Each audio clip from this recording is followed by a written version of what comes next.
Welcome back to another episode of the Casey Campbell Podcast. Casey Campbell with you, of course. Pleased to be joined by Anthony Alfredo, the driver of the number 78 Chevrolet for BJ McLeod Motorsports in the NASCAR Xfinity Series. Hello, Anthony. How's it going? Pleasure to be back on the show. Yeah, thanks for coming back on. And by the way, also, congrats on getting engaged. Thank you very much. I'm excited about it. We're both busy with the wedding planning and all that, but hoping to have it all wrapped up before the season rolls around and we get real busy. Sounds good. That and trying to acquire Taylor Swift tickets are probably the two things that everyone wants to do before the season starts. So, okay, so talk about, of course, this. How did this opportunity come up? But awkwardly enough, this doesn't happen this often. But most all of the guys that you had last year are coming with you. Yeah, everybody on my crew came from Our Motorsports with me, which is really cool. And it means a lot to me that they believe in me enough to make the switch with me, but also be willing to build up BJ's program with us. BJ McLeod, Jessica, the two of them have given me an awesome opportunity to come along and go run full time again in the NASCAR Xfinity Series. Hopefully, make their program even more competitive than it has been. We'll have ECR engines, which will be a huge help. That's most of the battle, is having a good power plant under the hood. But to know I have the same guys working on my cars, I can expect them to give me fast race cars like they did last year. And they've already been working really hard to get everything where they want it before the season gets started. I'm definitely excited about the fact that I'm able to work with the same people 2 years in a row, because I haven't had that yet, just because of circumstances. So even though we're all under a different roof and working with a different organization, it's the same people at least. So that's definitely one of the most exciting things, because we could build on the things we learned last year. We have a notebook together. We have great chemistry. We know how each other communicate. And I really have a good feeling about this year. I think at the very least, we should be as competitive as we were last year, but obviously we strive for a lot more than that. And I think we can be even more competitive. So hopefully we can go start the year with a win at Daytona. Yeah. So kind of talk about just getting used to, you've ran in the Xfinity Series before, and now you have a full-time season. Now with this year, what's it going to be like? I know it's a new team. Obviously, you have the same power plant in there with, of course, with the ECR engine. Same crew chief with Pat Tryson. What's it was like, working with him? Because someone that's been on the box for a long, long time is always good for all young drivers.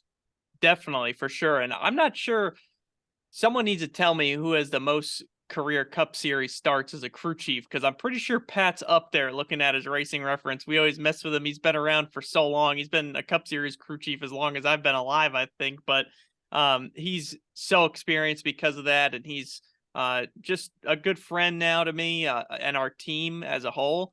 But he's really made me, I think, a better driver just from a lot of reasons. He's taught me a lot about racing, and we've had some success together, and he's seen it all, really. So his experience is critical to our performance, especially as a small team.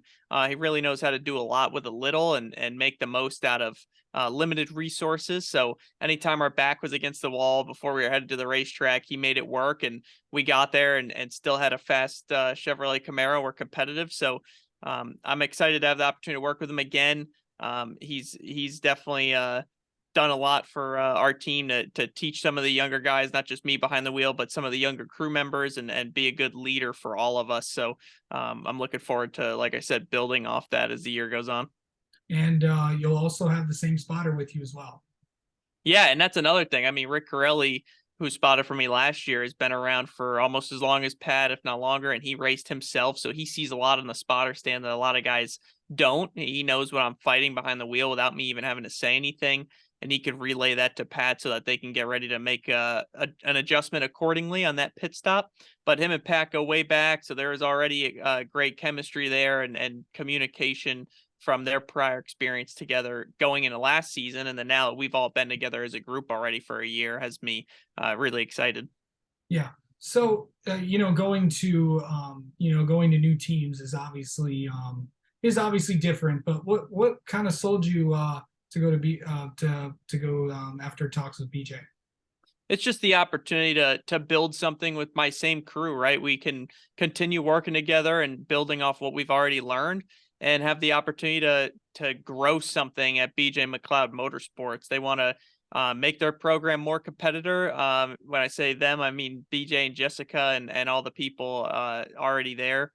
They want to make a more competitive program and be competitive at the Xfinity Series level. And then, of course, they've been growing Live Fast as a Cup Series team. So to have all that under the same roof, I think motivates everybody, and we're all going to be able to get along and push each other to be better as the year goes on. BJ and I have already kind of hit it off, and I think we get along well. We're like minded, and he's got a lot of racing experience himself, so I'm sure I'll be able to lean on him too. What are you most looking forward to this Xfinity Series season? Lots of mostly the same tracks that you're going to, a couple new ones. Of course, back at Sonoma again. And then yeah, and a lot of road courses on the schedule there, bud. A lot of road courses, and I've actually gotten a lot better road course racing. I've worked really hard at it. I still have a ways to go to be where I want to be, but getting that pole at Portland was rewarding because all that work I've been putting in kind of started to come full circle, obviously. And now to go back to all those tracks for a second time is awesome. I raced Sonoma in the Cup car in 2021, and I think I was running top 5 at the end before getting just demolished on a green white checkered restart. But it was one of my favorite road courses I've been at so far, and I kind of took a liking and found a knack there. So looking forward to going back there for sure, as well as all the others. But the schedule in general is all tracks I've liked. There's really not a single track on the circuit that I dislike. I enjoy racing every track. They're all different and have their own characteristics. I will say there's definitely races last year that something went wrong or wasn't meant to be, and we were having a strong run. So I feel like we're motivated to go to those places and seal the deal or finish where we should have, make up for some of those runs that maybe didn't go according to plan. But we know where we were strong last year, and we know where we need to improve. What's it like working with Garrett? It's going to be exciting. It'll be cool having 2 cars coming out of the same shop there full time with full-time drivers, obviously, because that's something I think the team hasn't had in a while. So we're going to be pushing each other every week, and we're actually sharing a hauler. So all of our guys and us ourselves will be around each other a lot to just try to make each other better. Yeah. Going to Daytona, we obviously know anything can and usually will happen. But what's it going to be like heading there in a few weeks? It's definitely interesting because last year I was in the same position where we didn't have points, right, to lean on. So we're going to have enough speed to qualify into the first 3 races. And we did that last year, and I'm confident we could do that again. So that's always one thing lingering in the back of your mind. But as long as we're as fast as Xfinity Internet, we'll be just fine. So we're going to head down there and hopefully have the pace to qualify up front and then just try to stay up there all race long. Oh, it'll be good to hear that again. So kind of going into, oh, by the way, I probably should ask you this. Going into next week, I know that you guys are going to have the Xfinity Series is going to have a test on Monday at Charlotte. How excited are you for that? And obviously, there's going to be some changes to the car. Overall, what are you looking forward to Monday?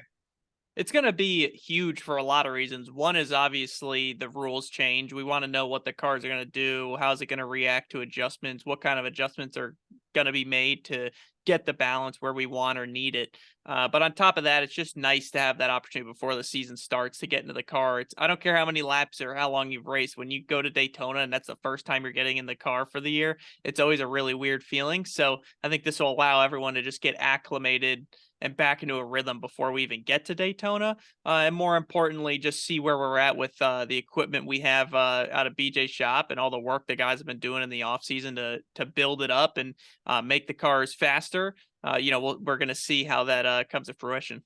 All right.